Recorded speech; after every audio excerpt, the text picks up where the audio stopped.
आषाढ महिन्यात आवर्जून बनवला जाणारा पारंपरिक पदार्थ गुळाच्या दशम्या. या दशम्या मस्त मऊ लुसलुशीत अतिशय चविष्ट लागतात. दशम्या बनवण्यासाठी इथे मी पाऊण कप बारीक चिरलेला गूळ घेतला आहे. तुम्हाला गोड जास्त आवडत असेल तर 1 कप गूळ घ्या. याच कपाने सर्व साहित्य मोजून घ्यायचंय. पाऊण कप गूळ आहे त्यासाठी 1.5 कप पाणी घेतलंय. आता गूळ या पाण्यात विरघळून घ्यायचा. गॅसवर कढई ठेवली, यात गाळणीने हे गुळाचं पाणी गाळून घ्यायचं, म्हणजे यातील कचरा वगैरे निघून जाईल. आता या गुळाच्या पाण्याला एक उकळी काढून घ्यायची. तर इथे गुळाच्या पाण्याला उकळी आली, यामध्ये चवीपुरतं थोडंसं मीठ घालायचं, 1 चमचा तीळ, अर्धा चमचा वेलची पावडर, अर्धा चमचा सुंठ पावडर आणि थोडंसं पाव चमचा जायफळ किसून घालायचे. एकदा हे मिक्स करून घेऊ. सुंठ, वेलची, जायफळचा छान स्वाद या दशम्यांना येतो. गुळाच्या पाण्याला चांगली उकळी आली आहे. गॅसची फ्लेम कमी करायची आणि यामध्ये घालायचे 1 कप गव्हाचं पीठ आणि अर्धा कप ज्वारीचं पीठ. तर ज्वारीच्या पिठामुळे ही दशमी खायला एकदम खुसखुशीत लागते आणि उकड काढल्यामुळे दशमी छान मऊसूत तयार होते. चमच्याच्या उलट्या बाजूने हे पीठ चांगलं मिक्स करून घ्यायचंय, एकजीव करून घ्यायचं आहे. शक्य तेवढं पीठ मिक्स करून घ्या. गॅस बंद करायचा आणि झाकून 4-5 मिनिटं पीठ भिजू देऊ. साधारण 4-5 मिनिटं झाली. पीठ हलकं कोमट आहे. पीठ कोमट असतानाच मळून घ्यायचं, म्हणजे छान एकजीव होतं. थोडंसं तेल लावून 3-4 मिनिटं पीठ चांगलं दाबून मळून घ्यायचंय. तर बघा, पीठ मळून घेतलं, छान मऊसर गोळा तयार झालाय. जर पीठ तुम्हाला सैलसर वाटलं तर थोडंसं गव्हाचं पीठ ऍड करा आणि पीठ घट्ट वाटलं तर थोडंसं पाणी लावून मळून घ्या.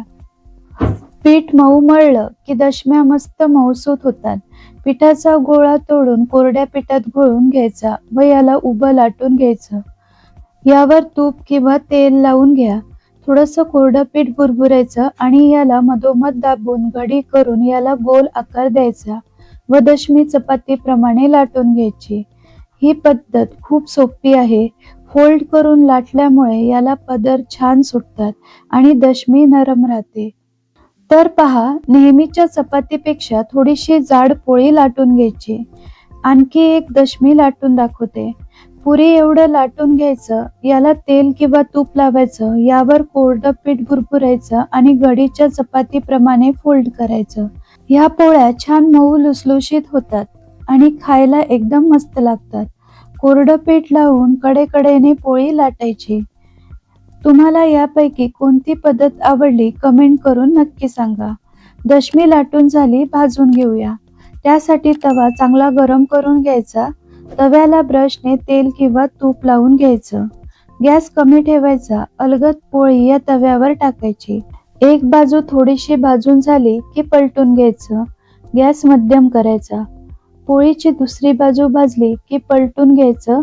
तूप लावून दोन्ही बाजूनी दशमी छान खरपूस भाजून घ्यायची आहे.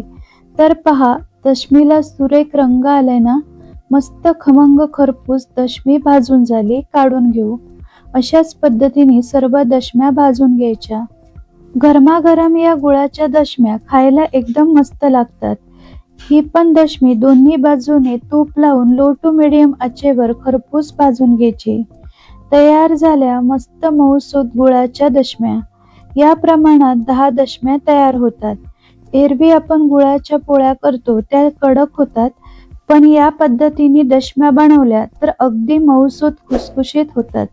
या गरमागरम गुळाच्या दशम्या तुम्ही दुधासोबत, एखाद्या तिखट शेंगदाणा चटणी किंवा लोणच्यासोबत खाऊ शकता. एकदम मस्त लागतात. शिवाय या दशम्या 3-4 दिवस टिकतात. आजची रेसिपी आवडली तर व्हिडिओला लाईक, शेअर आणि आपल्या अनुमधू किचन या चॅनलला सबस्क्राईब करायला विसरू नका. पुन्हा भेटूया अशाच एका छानशा रेसिपी सोबत.